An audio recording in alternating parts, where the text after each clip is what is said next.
السلام عليكم ورحمة الله تعالى وبركاته. أصحابتك وحنا جنالك وادكم مع سنة داوجة فيديو قاعد داوتان ملك استوى جوتان با وحنا إذن لي هاي حداتك عصب تحي جنالك فضلا سبسكرايب صار سياد أولا وقت داوضها وهرية فيديو قانا داوضا حكا نوا أقال عصب أنا يقول نوحان هاي ولا الماجد فاروق حكمة ديري كريم فرمضان قاوان وحيو dhageystayaasha kula wadaagayna erayo iyo xikmado dhiirigelin ah oo aynu ka soo aruurinay ilooyin kala duwan.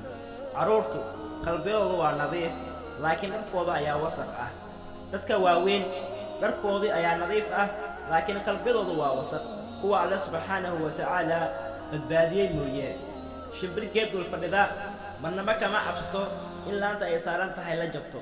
Sababtoo ah kalsoonideedu ma ahan laanta, balse waa baalasheeda. Had iyo jeer kala soo naftaada qoraxda halkan way qorax soo bax u tahay dhinac kale oo adduunka ka mid ah. Haquusanin sababtoo ah waxa u muuqda dhamaad ayaa xaqiiqdi ah bilow cusub.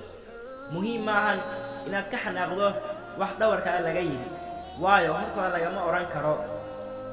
Ha ku dadaalin inaad dhisto guri weyn oo qurux badan, laakiin ku dadaal inaad dhisto guri aad ku noolaato oo xasiloona ah oo ay ku dhax iftiimayso akhlaaq wanaagsan iyo alle ka cabsi.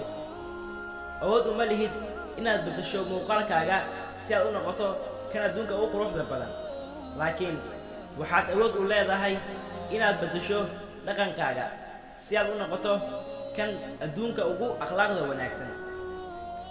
Noloshu waxay macaan badan tahay markii aad garaawsato xaqiiqdii fudaad ee ah in fursad isku mid ah aysan laba mar ku soo maraynin. Ka faa'iideyso fursad kasta. Tartanka u dhaxeeya libaaxa iyo deero mar badan waxa guuleysta deerada, sababtoo ah libaaxa wuxuu u ordaa oo kaliya cunto, deeradu waxay u ordaa nolol xasuuso ujeedo hadaf leh. Ayaa aad ugu muhiimsan baahida. Ha noqon qof cunto kaliya u orda, ha isku mashquulin, hana ka fikirin gefkii shalayto, waayo beri waa fursad kale oo aad ku saxi kartid intii shalay qabyada ka ahayd. Naxariisiyo nabadgelyo xagga Alle ka ahaatee dushiina ahaato walaalayaal. Wassalaamu calaykum waraxmatullaahi tacaala wabarakaatuh.